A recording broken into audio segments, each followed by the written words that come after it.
നമസ്കാരം. The path is the goal എന്ന discussion സീരീസിൻ്റെ അടുത്ത സെഷനിലേക്ക് വീണ്ടും ഏവർക്കും സ്വാഗതം. നമുക്ക് ആദ്യം മെഡിറ്റേഷൻ ചെയ്യാം. കണ്ണുകളടച്ച് ശാന്തമായിരിക്കും.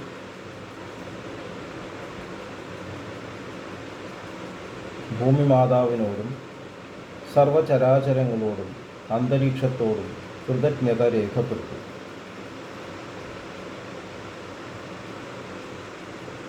ഭൂമി മാതാവിൽ നിന്നുമുള്ള ഹീലിംഗ് എനർജി കാലുകളിലൂടെ പ്രവേശിച്ച് ശരീരം മുഴുവൻ വ്യാപിക്കുന്നതായും ശരീരത്തിലെ എല്ലാ ഭാഗങ്ങളെയും എല്ലാ കോശങ്ങളെയും റിലാക്സ് ചെയ്യാൻ സഹായിക്കുന്നതായും അനുഭവിക്കും.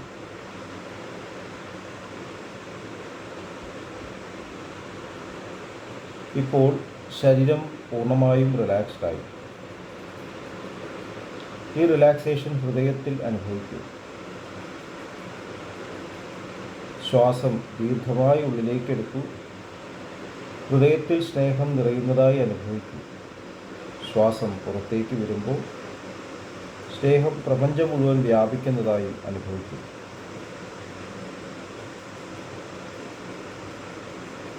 ഹൃദയത്തിൽ കുടികൊള്ളുന്ന സ്നേഹത്തിൻ്റെ സ്രോതസ്സിൽ നിന്നും ഉദ്ഭവിക്കുന്ന ദിവ്യപ്രകാശം മനസ്സിനെ ആകർഷിക്കുന്നതായി അനുഭവിക്കും.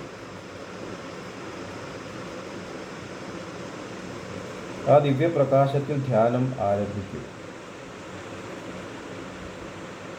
മനസ്സിൽ ചിന്തകൾ വരുന്നുണ്ടെങ്കിൽ മൃദുവായി അവയെ അവഗണിക്കുക. ദിവ്യപ്രകാശത്തിൽ ധ്യാനം തുടരുക. Please start meditation.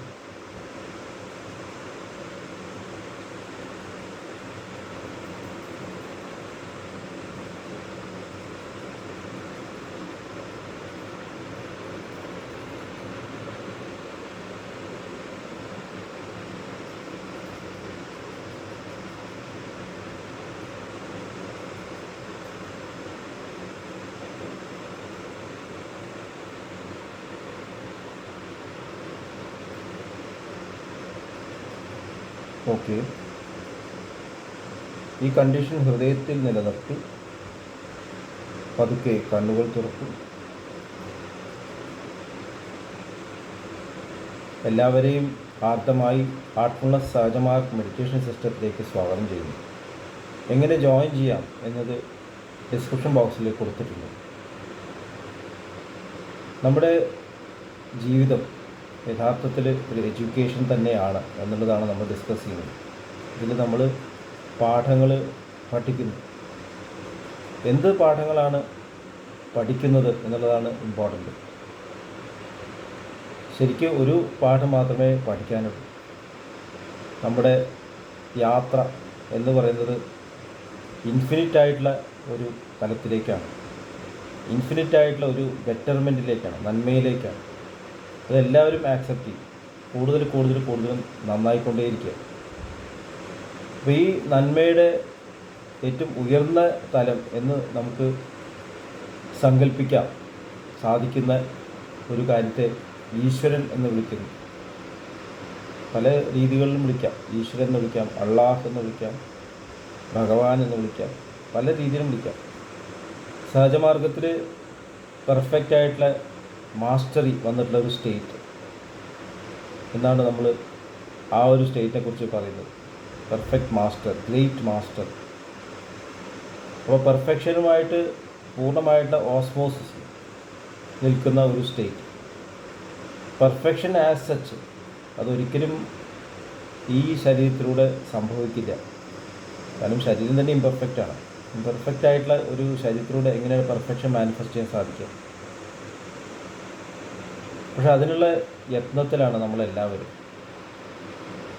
അപ്പം അതിന് നമ്മളെ തയ്യാറാക്കുന്ന കാര്യങ്ങളെയാണ് നമ്മൾ എഡ്യൂക്കേഷൻ എന്ന് പറയുന്നത്.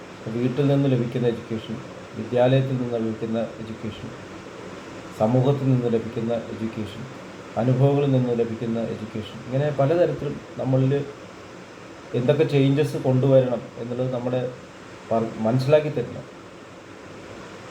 ഒരുപാട് അനുഭവങ്ങൾ നമ്മുടെ ജീവിതത്തിലേക്ക് കടന്നു വരും. നമ്മളിൽ മാറ്റങ്ങൾ കൊണ്ടുവരാണ്ട്.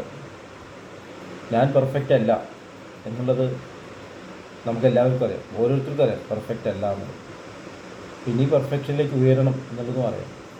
അങ്ങനെ പെർഫെക്ഷനിലേക്ക് ഉയരാൻ ഉള്ളിലുള്ള നമ്മുടെ മാറ്റങ്ങൾ നിരീക്ഷിക്കാനും ഞാനും ആ പെർഫെക്ഷനും തമ്മിൽ ഇനി എത്ര ചേഞ്ചസ് വിടവുണ്ട്, ഇനി എത്ര കറക്ഷൻസ് ഇനി കൊണ്ടുവരണം, ഇത് തിരിച്ചറിയാനായിട്ടാണ് ഈശ്വരൻ എന്നുള്ള കോൺസെപ്റ്റ് ഇവിടെ വന്നിട്ടുള്ളത്.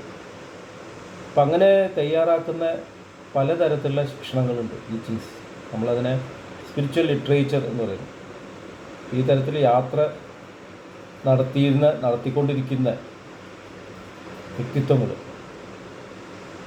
നമ്മളവരെ ആധ്യാത്മിക ആചാര്യന്മാർ എന്ന് വിളിക്കുന്നു. ശരിക്കും എല്ലാവരും അന്വേഷകർ തന്നെയാണ്. ഒരാൾ ആചാര്യനാണെന്ന് സ്വയം വിശേഷിപ്പിക്കാൻ തുടങ്ങിക്കഴിഞ്ഞാൽ അതോടുകൂടി അത് ആചാര്യനല്ലാണ്ടായിട്ട് മാറുകയാണ്. ഞാൻ ഈശ്വരനാണെന്ന് ആരെയും പറയണമെങ്കിൽ ഈശ്വരനല്ലാതെയായി മാറും. കാരണം ഞാനവിടെ വന്നു.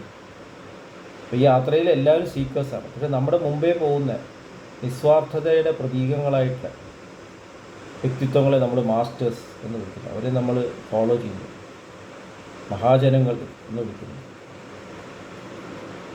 അപ്പോൾ അങ്ങനെയുള്ള ഒരു യാത്രയ്ക്ക് നമ്മളെ സഹായിക്കുന്ന പല കാര്യങ്ങളും ആ യാത്ര നടത്തിയിരുന്ന വ്യക്തിത്വങ്ങൾ എഴുതി വെച്ചു. അതാണ് നമ്മൾ പല ഗ്രന്ഥങ്ങളായിട്ട് നമുക്ക് അവൈലബിൾ ആയിട്ടുള്ളത്. പക്ഷെ അത് എല്ലാ സമൂഹങ്ങളിലും എല്ലാ കാലത്തും ഉണ്ടായിരുന്നു. അതിന് ജാതി മത വ്യത്യാസങ്ങളില്ല. പല ഭാഷകളിലും പറഞ്ഞു എന്ന് വരാം. കാരണം ആ ഭാഷയായിരിക്കും അവിടെ ഉപയോഗിച്ചുകൊണ്ടിരിക്കുന്നത്. അതുകൊണ്ട് ആ ഭാഷയിൽ പ്രകടമാക്കിയെന്ന് മാത്രം. ഈശ്വരനെ ഏത് തരത്തിൽ വേണം വിളിക്കാം. സ്വാമി രാമകൃഷ്ണ പരമഹംസൻ എക്സാമ്പിൾ പറയായിരുന്നു. ഒരു അച്ഛന് 3-4 കുട്ടികളുണ്ട്. മൂത്ത കുട്ടി അച്ഛാ എന്ന് കറക്റ്റായിട്ട് വിളിക്കും. അവസാനത്തെ കുട്ടിക്ക് അച്ഛാ എന്ന് പ്രൊണൗൺസ് ചെയ്യാൻ പറ്റില്ല. അതുകൊണ്ട് അവസാനത്തെ കുട്ടിയോട് വിരോധം ഉണ്ടാവും. അതുപോലെ നമ്മൾ അഥവാ ഗ്രന്ഥങ്ങൾ വായിക്കുമ്പോൾ എന്തെങ്കിലും തെറ്റ് വരുത്തി കഴിഞ്ഞാൽ ഈശ്വരൻ കോപം വരും എന്നൊക്കെ പറയും. ഈശ്വരൻ അങ്ങനെ കോപിക്കും. നമ്മുടെ ഇംപെർഫെക്ഷൻ എന്നുള്ളത് നമ്മൾ തിരിച്ചറിയാൻ വേണ്ടിയിട്ടുള്ളതാണ് ഇതെല്ലാം. നല്ലൊരു ഈശ്വരൻ എന്നുള്ളൊരു വ്യക്തിത്വം, ഈശ്വരന് വ്യക്തിത്വം ഇല്ല. അതിന് ഗ്രേറ്റ് മാസ്റ്റർ, അദ്ദേഹം ഓസ്മോസ് ഗ്രേറ്റ് മാസ്റ്റർക്ക് അറിയാം നമ്മുടെ ബലഹീനതകളാണ്, കുറവുകൾ അറിയാം. അത് പരിഹരിക്കാനുള്ള വഴികൾ അവർ പറഞ്ഞു തന്നുകൊണ്ടിരിക്കുന്നു. വാക്കുകൊണ്ട് പറയുന്നതിനേക്കാളും നല്ലത് അവരുടെ ഉള്ളിൽ നിന്നുള്ള അവരുടെ ആ സ്നേഹം നമുക്ക് ലഭിക്കുമ്പോഴാണ്. അമ്മ നമ്മുടെ ഉള്ളിൽ മാറ്റങ്ങൾ കൊണ്ടുവരുന്ന അമ്മയുടെ സ്നേഹം കാരണമാണ്. അമ്മയുടെ രൂപം കൊണ്ടോ അമ്മയുടെ അറിവ് കൊണ്ടോ ഒന്നുമല്ല. അമ്മമാർ ഒരു ഗ്രന്ഥങ്ങളൊന്നും എഴുതിയില്ല. നമ്മളിപ്പോഴും അമ്മയെ ഓർക്കുന്നു. അതാണ് അമ്മയുടെ സ്നേഹം എന്ന് പറയുന്നത്. അമ്മയുടെ സ്നേഹം ട്രാൻസ്മിറ്റ് ചെയ്തിരിക്കുന്നു. അതുപോലെ തന്നെ ഈ തരത്തിലുള്ള ഗുരുക്കന്മാർ അവരുടെ സ്നേഹം നമ്മളിലേക്ക് നിറയ്ക്കുന്നു. അതാണ് ശരിക്കുള്ള അറിവ്. നിങ്ങൾ ഈ യാത്ര തുടരും. ഈ ഒരു സ്ട്രിങ് പിടിച്ചിട്ട്, ഈ സ്നേഹത്തിൻ്റെ ഈ ഒരു സ്ട്രിങ് ചരട് പിടിച്ച് നിങ്ങൾ മുന്നോട്ട് പോകും. ഇതാണ് ശരിക്കുള്ള നമ്മുടെ കണക്റ്റിങ്. ഭഗവത്ഗീതയിൽ പറയുന്നുണ്ട്, എല്ലാം കണക്ട് ചെയ്യുന്ന ആ സൂത്രമാണ് ഞാൻ എന്നാണ്, സ്നേഹത്തിൻ്റെ സൂത്രം. നമ്മളത് പിടിക്കുക, ഇത് മുന്നോട്ട് പോകുക. എന്ത് ചെയ്യുമ്പോഴും നമ്മൾ നോക്കുക, ഞാൻ ശരിക്കും ഈ സ്നേഹത്തിലാണോ യാത്ര ചെയ്യുന്നത്, ഹൃദയത്തിൽ അധിഷ്ഠിതമായി ജീവിക്കുക എന്ന് ദാജി പറയുന്നു. ഇതാണ് ശരിക്കുള്ള ശിക്ഷണം.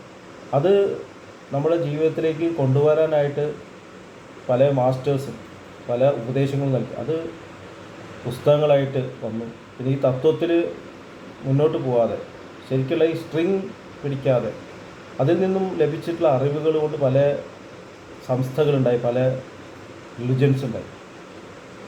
റിലിജൻ എന്ന് പറയുമ്പോൾ റിലി ഗെയർ, ചാരിജി മഹാരാജ് പറഞ്ഞു, ഈശ്വരനുമായിട്ട് കണക്ട് ചെയ്യാനുള്ളതാണ്. ഇങ്ങനെ ഒരു യാത്രയുടെ ആവശ്യമുണ്ട്, നമുക്ക് പറഞ്ഞു തരാൻ വേണ്ടി മാത്രമാണ് റിലിജൻ. അതിലപ്പുറമൊന്നും അതിന് യാതൊരു റോളുമില്ല.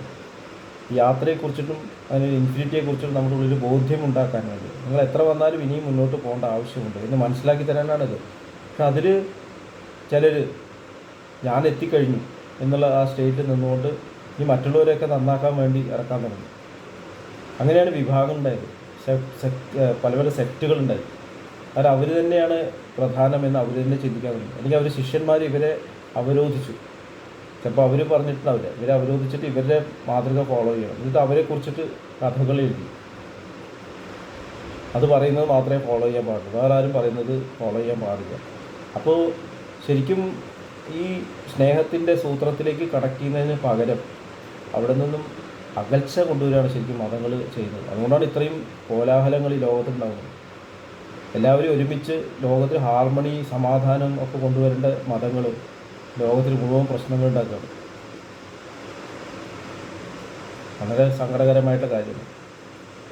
ഈ ഭൂമിയിൽ ലഭിക്കുന്ന ധനം കൊണ്ടൊന്നും അതുകൊണ്ട് മാത്രം നമ്മൾ നേരെയാവില്ല, നന്നാവില്ല. നമ്മൾ ഉള്ളിലേക്ക് തിരിയണം. അവിടെയാണ് നിങ്ങളുടെ മാറ്റങ്ങൾ കൊണ്ടുവരേണ്ടത് എന്ന് പറയണ്ടേ.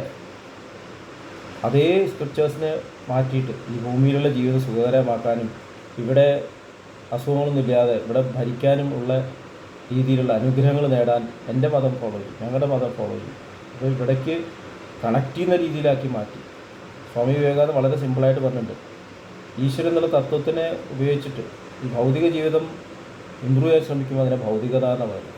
ഈ ഭൗതിക ജീവിതത്തിൽ ജീവിച്ചുകൊണ്ട് സ്നേഹത്തിലേക്ക് വരുമ്പോൾ, ഈശ്വരൻ എന്ന തത്വത്തിലേക്ക് വരുമ്പോഴാണ് അതിന് ആധ്യാത്മികത എന്ന് പറയുന്നത്. ഇപ്പോൾ എഡ്യൂക്കേഷൻ്റെ ഈ വശത്തെക്കുറിച്ചിട്ട് നമുക്ക് കൂടുതൽ ഡിസ്കസ് ചെയ്യാം. അടുത്ത സെഷൻ വരെ വിട വാങ്ങുന്നു. നന്ദി, നമസ്കാരം.